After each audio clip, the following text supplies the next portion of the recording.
diajak sama bos. Bos gue tuh mistis banget. Gegara pacarnya bos, akhirnya gue malah jadian sama bos gue.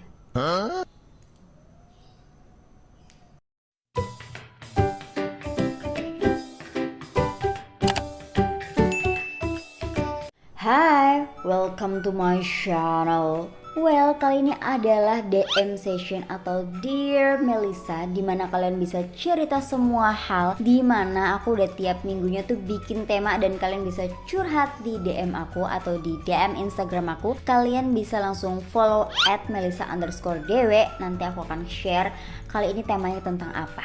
So, kali ini kita akan bahas tentang bos kalian atau cerita-cerita menarik tentang bos kalian. Kita langsung yang pertama.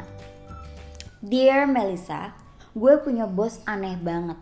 Nah, dia tuh ajaib, kayak mistis-mistis gak jelas gitu. Masa nih ya, ada satu kamar yang cuma dia doang yang boleh masukin. Terus masa tiap abis pulang kerja dia nyuruh OB buat naburin garam, dengan alasan katanya supaya laris dan dihindari sama yang berniat jahat. Aneh banget kerja sama dia, tapi untungnya kalau masalah pelit dia tuh gak pelit sama sekali. Itu yang bikin gue bertahan. Aduh, memang masih ada ya. Aku kadang suka bertanya-tanya gitu, masih ada ya di zaman sekarang yang percaya sama hal-hal kayak mistis aneh gitu? Coba komen di bawah. Well, lanjut.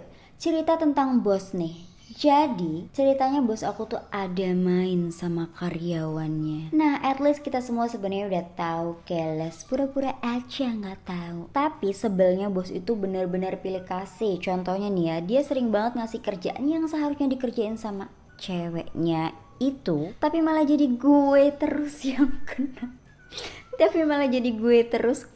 Dan karyawan lainnya. Sedangkan si ceweknya tuh paling diajak buat makan siang aja, ya udah, kenapa masih kerja di situ ya kan?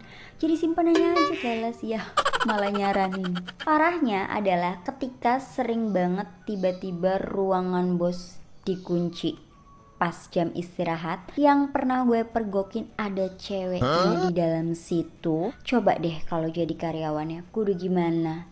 Kalau gue sih jadi karyawannya ya udah, masa bodo amat gitu kan. Ya yang penting gaji gue tetep.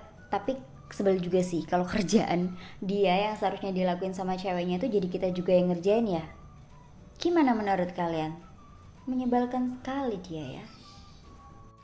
Lanjut, DM. Aku mau cerita natskal sih sama bosku. Wak wak wak wak. Awalnya sih gak ada niatan natskal, tapi bosku tuh ganjen parah. Gak cuman ke aku sih, ke semua karyawannya pun ganjen. Tapi masalahnya waktu itu aku lagi BU. Gue lagi BU alias butuh duit. Ya mau gak mau, ya mau gimana ya. Berawal dari dia ngajak makan siang, taunya baliknya aku dikasih uang jajan. Jadilah besoknya aku mau lagi dan keterusan sampai nemenin dia karaokean sambil peluk natskal dikit. Kebablasan. Kebablasan, hehe. Tapi ya win-win solution sih. Aku dapat kerjaan enak, gak pernah dimaki-maki, terus duitnya ngalir terus. Dan dia seenggaknya happy di kantor, jadi gak pernah marah-marah sama yang lain. Kalau marah-marah tinggal aku bilang, udahlah gak usah marah-marah. Taunya dia dengerin. Enak kan? Enak kan? Iya sih enak kan, cuman masalahnya ini bos lo punya istri atau enggak gitu. Cobalah sesekali pikirkan perasaan istrinya. Kalau dia punya istri ya. Kalau dia nggak punya istri sih ya udah, fine aja, gak ada masalah. Bukan begitu? Well, lanjut. Dear Melissa, gue punya bos cantik banget asli. Gue udah suka dari pertama kali gue kerja di sana, Cila. Pandangan pertama awal aku berjumpa.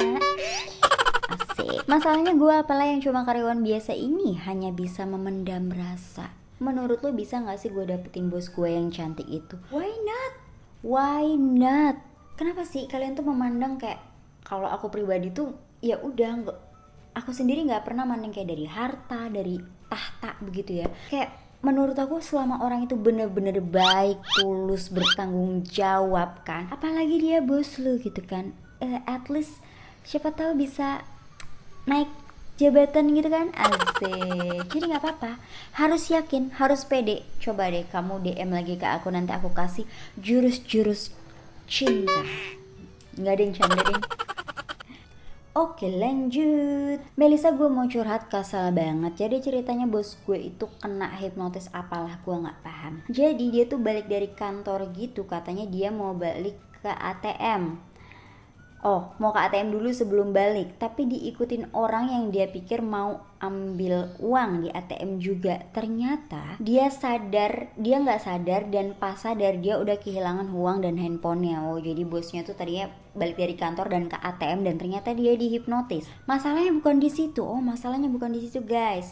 Masalahnya yang kena masalah kan dia ya, tapi masa yang kena apesnya kita karyawannya. Kenapa? Karena gaji kita dipotong 50% buat gantiin uang dia yang hilang, dengan alasan karena uang yang hilang itu uang gaji kita lah. Terus apa urusannya Bambang? Nah, tapi gimana ya, kita kan kerja di tempat yang memang kayak nggak bisa aja protes kayak pemerintah, percuma karena usaha kecil gitu. Jadi sebel banget ada bos-bos yang kayak gitu. Bener banget nih buat para bos-bos, semoga kalian nonton gitu ya. Kayak misalkan ada yang kena masalah kayak gini-gini kan sebenarnya lauk kan. Kenapa karyawannya sih yang gajinya dipotong tuh kayak nggak ngerti deh. Pernah kalian ada yang kayak gitu? Coba tulis di kolom komentar. Oke, next. Dear Melisa, gue cerita atasan gue nih. Salah, lebih ke ceweknya sih yang ribet. Jadi cewek atasannya ya. Jadi gue tuh bawahan atasan gue. Dia itu sebagai supervisor minimarket gitu. Nah, dia punya cewek yang memang ceweknya itu adalah sahabat gue. Masalahnya adalah ceweknya tuh ribet banget. Tiap hari minta kirimin pap cowoknya. Lagi apa, lagi di mana. Lah, mau gak mau kan gue jadi ikutin dia kan. Tapi lama kelamaan gue malah cinlok. Gue beneran cinta sama supervisor gue, yang mana dia itu pacar sahabat gue. Males tuh gue kalau baca kayak gini. Nah, tapi seru. Tapi karena kita sering banget bareng, dia juga mulai tertarik sama gue. Jadi kita bingung banget sih sekarang harus gimana. Terus dia emot ketawa. Gimana ya? Ya ini salah ceweknya juga sih, kenapa terlalu overprotective yang akhirnya membuat orang lain itu akan semakin deket sama cowoknya ya kan. Kayak jangan overprotective lah ya, daripada cowok lu sama sahabat lu pusing kan jadinya. Aku jadi takut. Bentar aku telepon ayam dulu. Canda. Kak Melisa mau cerita? Boleh. Ini cerita teman aku, boleh kali ya? Boleh dong. Jadi kita tuh kerja di hotel sebagai helper. Helper tuh apa sih? Kayak buat bantu-bantuin masak gitu bukan? Enggak ya? Salah ya? Helper apaan? Coba tolong tulis di kolom komentar helper apaan. Karena teman aku cukup cantik dan menarik, dia sering jadi inceran cowok-cowok di hotel termasuk atasan kita. Tapi parahnya apa coba? Atasan kita itu pakai trik licik. Dia bilang ke teman aku, kalau teman aku mau diajak nanti bakalan diangkat jabatannya. Tapi pas udah kejadian, ternyata sampai sekarang dia tetap tuh jadi helper. Kasian kan? Aduh, udah deh, sekarang tuh banyak banget ya trik-trik bullshit kayak gini. Kayak kalian tuh udah deh gak usah percaya sama gitu-gituan ya. Menurut aku tuh kayak naikin aja prestasi kalian, berjuang sendiri supaya kalian tuh naik jabatan gitu. Jadi jangan mengandalkan yang kayak gini-gini deh, kayak mentang-mentang atasan lo terus kayak lo mau diapain aja, harga diri lo mau diinjek-injek, bahkan menyerahkan sesuatu yang berharga di hidup lo hanya demi naik jabatan. Itu kayak not make sense sih buat aku. So buat kalian, lebih baik kalian berprestasi, berkarir dengan jujur, kompeten, punya skill yang benar-benar bagus. Udah deh, pasti nanti kayak ada jalannya sendiri untuk menuju ke situ. Cile, bijak banget ya Melisa hari ini. Well guys, thank you guys for watching this video. Ingat kalau kalian mau curhat tinggal ke Instagram aku @melisa_dw. Di situ kita akan curhat berbagai macam tema nantinya yang pasti seru-seru banget. Dan kalau cerita kalian menarik akan aku share di YouTube channel aku. Well, thank you for watching this video. Jangan lupa like, comment, dan subscribe videonya. I'm Melisa. Dah.